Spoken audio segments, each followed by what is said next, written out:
Hello दोस्तों, आपका स्वागत है मेरे यूट्यूब चैनल पे और मैं हूं मनीष। दोस्तों, आज हम पढ़ेंगे कि वंदे भारत ट्रेन ब्रेक का फॉर्मेशन कैसे होता है। जैसा कि हम पिछले वीडियो में पढ़ चुके हैं कि वंदे भारत जो ट्रेन है वो 16 कोचों से मिलकर बनी होती है। आज हम देखते हैं उन 16 कोचों में किस किस टाइप के कोचेज़ होते हैं। जैसा कि हम स्क्रीन पर देख पा रहे हैं सामने दोस्तों कि एंड बेसिक यूनिट का फॉर्मेशन में DTC, MC, TC और MC रहता है और मिडिल बेसिक यूनिट में NDTC, MC, TC और MC रहता है। तो दोस्तों, हम जानते हैं कि 16 कोचों का कोचेज़ होता है। तो जैसा कि हम स्क्रीन पर देख पा रहे हैं, जो ये एंड बेसिक यूनिट होती है, स्टार्टिंग में भी यही होती है और एंड में भी यही यूनिट होती है। तो 2 यूनिट ये हो गई। इसके बाद से मिडिल बेसिक यूनिट के फॉर्मेशन में हम देख पा रहे हैं, इसका मिडिल में ये जो 4 का पेयर होता है, ये मिडिल में बेसिक यूनिट में रहते हैं। इस तरह से हमारे साथ 16 कोचेज़ मिलकर तैयार होते हैं। DTC दोस्तों, मैं एक अगले वीडियो लेके आऊँगा जिसमें सारे वंदे भारत के शॉर्ट फॉर्म्स को बताया जाएगा इसमें। जैसे कि अभी के लिए मैं आपको जो सामने स्क्रीन पर दिख रहे हैं उनकी हम शॉर्ट फॉर्म्स बता देते हैं। DTC जो होता है ड्राइवर ट्रेलर कोच होता है। MC को हम मोटर कोच बोलते हैं। TC को ट्रेलर कोच बोला जाता है और NDTC को नॉन ड्राइवर ट्रेलर कोच होता है। मेनली हमारे पास अगर नाम के अकॉर्डिंग हम देखें तो वंदे भारत को हम 4 नामों से डिवाइड कर सकते हैं कि इसमें 4 टाइप के कोचेस होते हैं: DTC, MC, TC और NDTC। ठीक दोस्तों, इतना समझ में आया। चलिए हम आगे बढ़ते हैं। अब हम देखते हैं कि इनका आरेख किस तरह से तैयार किया जाता है। आगे देखते हैं कि किस तरह से हमारे ये 16 कोचेस से मिलकर हमारे वंदे भारत ट्रेन जो होती है तैयार होती है। जैसा कि हम ब्रेक का BU1 means break basic unit में हम देख पा रहे हैं कि DTC रहता है, MC, फिर TC, फिर MC को MC से जोड़ा जाता है, फिर वो TC, फिर MC, फिर NDTC, फिर NDTC को NDTC से कपल करते हैं, फिर MC, फिर TC, फिर MC को MC से कपल करते हैं, फिर MC, TC, MC, फिर DTC जाके इस तरह से हमारा ये 16 कोचों का फॉर्मेशन होता है दोस्तों। हम दोस्तों देखते हैं कि ये जो हमारे कोचेज़ होते हैं DTC, MC, ये किस टाइप के कोचेज़ होते हैं। ये AC कोचेज़ होते हैं कि स्लीपर कोचेज़ होते हैं कि सेकंड क्लास कोचेज़ होते हैं। आगे हम लोग देखते हैं कि इनकी इसमें पैसेंजर के बैठने की कैपेसिटी कितनी होती है। इन सारे विषय पे हम आगे बात करते हैं। चलिए दोस्तों, आगे हम देखते हैं। दोस्तों, इसमें हम जैसा कि स्क्रीन पे देख पा रहे हैं कि DTC जो हमारा सेकंड AC कोचेज़ की तरह होता है। इसमें सीटों की संख्या 44 होती है एक DTC में, लेकिन हमारे ये पूरे 16 के रूप में 2 होता है, इसलिए 16 को 2 का मल्टी अगर हम 44 से कर देते हैं तो हमारा ये 88 बन जाता है। इसी तरह से TC भी सेकंड AC के जैसा होता है। इसमें सीटों की संख्या 78 होती है, कोचेज़ की संख्या 4 होती है और 4 का मल्टीपल हम 78 से कर देते हैं तो 312 बन जाता है। MC भी हमारा सेकंड AC होता है, 78 सीटें होते हैं इसमें, और इसमें कोचेस की संख्या 8 होती है। 8 का मल्टीप्लाई अगर हम 78 से कर देते हैं तो 624 बन जाता है। NDTC जो होता है एग्जीक्यूटिव AC क्लास के कोचेस होते हैं। इसका सीटों की संख्या 52 होती है, कोच की संख्या 2 होती है। इस तरह से हमारा ये 104 हो गया। अगर हम इन सभी कोचेस के सीट का हम प्लस कर देते हैं, योग कर लिया जाता है, तो ये कुल मिला के 1128 सीटें हो जाती हैं, जो हमारे वंदे भारत में पैसेंजर के बैठने की कैपेसिटी होती है।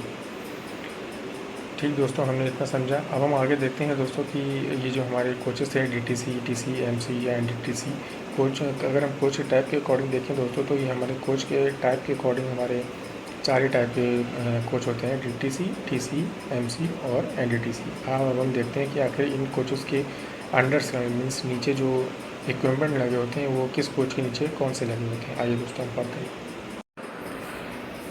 दोस्तों, हम देख पा रहे हैं कि जैसा कि एक बेसिक यूनिट में लगे हुए उपकरण जो DTC है, MC, TC और MC है, इसमें 3 टाइप है हमारे पास। हम देखते हैं कि DTC में कि कौन कौन से उपकरण लगे होते हैं। बैटरी चार्जिंग असेंबली होती है, बैटरी बैंक होता है, मेन कंप्रेसर होता है, 200 लीटर का मेन रिजर्वायर होता है, वाटर पंप व वाटर टैंक होते हैं, बैटरी डिस्कनेक्शन स्विच होते हैं, आइसोलेशन ट्रांसफार्मर होता है। MC के कोचेस में के नीचे क्या होते हैं: लाइन इंट्रैक्शन कन्वर्टर 2 होते हैं, ब्रेक चॉपर रजिस्टर असेंबली होती है, 3 phase AC induction motor, 4 DC link earthing system होता है, वाटर पंप व वाटर टैंक होता है, आइसोलेशन ट्रांसफार्मर होते हैं।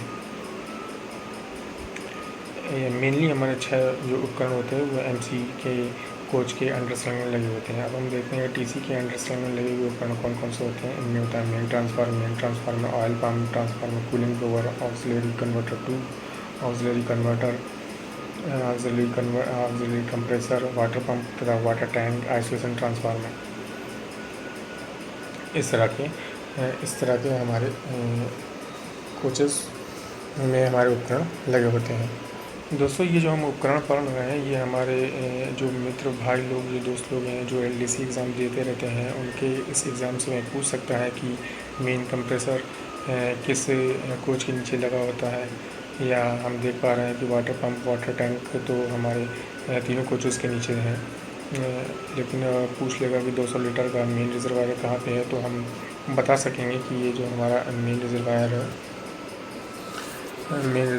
जो हमारा ये हमारे किस में रहेगा। दोस्तों ये एलडीसी के एग्ज़ाम से मैं पूछ सकता है कि कौन से उपकरण जो हैं किस कोच के नीचे लगे हुए हैं। जैसा कि हम देख पा रहे हैं कि अगर मान लिया हमारे एलडीसी जो एग्ज़ाम्स होते हैं इसमें अगर हमारा पूछ लेता है कि ये 200 लीटर का मेन रिजर्वायर जो है किस कोच के नीचे लगा होता है, तो हम इसका आंसर दे सकते हैं कि हमारा डीटीसी जो कोच है इसके नीचे लगा रहता है, डीटीसी कोच के नीचे लगा होता है। दोस्तों अगर हमसे पूछ लेगा मेन कंप्रेसर कहाँ होता है, मेन कंप्रेसर किसके नीचे लगा होता है, मेन कंप्रेसर भी हमारा दोस्तों कहाँ लगा रहता है, डीटीसी कोच के नीचे लगा रहता है। ठीक दोस्तों, कोच बचता है दोस्तों जो जिसका नाम है एनडीटीसी। लेकिन दोस्तों इसमें क्या है, एनडीटीसी जो कोच होता है उसमें जो उपकरण होते हैं वो सेम डीटीसी में जो उपकरण लगे होते हैं वही कोच एनडीटीसी में लगा रहते हैं। इसलिए इसमें अलग से बताने की कोई ज़रूरत नहीं दोस्तों। जो हम पढ़ चुके हैं डीटीसी में कि इसमें हमारा वाटर पंप हो गया, 200 लीटर मेन रिजर्वायर हो गया, main compressor, battery bank, charging assembly, isolation transformer, DTC में जो लगे रहते हैं उपकरण वो उसी तरह के हमारे उपकरण एनडीटीसी में लगे रहते हैं दोस्तों। ठीक दोस्तों, एक और इसमें सिस्टम दोस्तों हमारे लगा रहता है वंदे भारत में, जिसमें यात्रियों की सुविधा का ध्यान रखते हुए रखा गया है। जैसे हम सामने देख पा रहे हैं सीसीटीवी सिस्टम अवलोकन भी बोलते हैं। ये किस लिए लगाया गया है, ये लगाया गया है कि जिससे यात्रियों की सार्वजनिक सुरक्षा की जा सके और उनको किसी भी एक्सीडेंटल नुकसान से उनको बचाया जा सके। सीसीटीवी का जो मॉनिटर जो है कैब में लगाया हो जाता है। इसके सीसीटीवी सिस्टम में से साथ में और भी उपकरण होते हैं जो लगाए जाते हैं, जैसा कि होता है सीसीटीवी रिकॉर्डर होता है, आईपी इंडोर कैमरा होता है, IP outdoor camera, ether switch, motor mat, display unit होता है। प्रत्येक कोच के पैसेंजर कंपार्टमेंट में 8 कैमरे लगे हैं, जिसमें 3 कैमरे दरवाजे के पास, 2 कैमरे पैसेंजर एरिया में। इसके अलावा प्रत्येक डीटीसी की ड्राइवर कैब के अंदर 2 तथा बाहर दोनों दरवाजों पर एक कैमरा सामने लगा होता है। इस प्रकार डीटीसी में कुल 13, एनडीटीसी में 10 और टीसी में और एमसी में 8 कैमरे लगे होते हैं। लाइव रिकॉर्डिंग देखने के लिए प्रत्येक डीटीसी में मॉनिटर भी लगाए जाते हैं दोस्तों। ये सारी सुविधाएं जो हैं वंदे भारत में दी गई हैं दोस्तों, पैसेंजर की यात्रा आरामदायक हो सके और उनको अधिक से अधिक कंफर्टेबल फील कराया जा सके दोस्तों। ठीक है दोस्तों, आज के लिए इतना ही, फिर मिलते हैं अपने चैनल पे। धन्यवाद।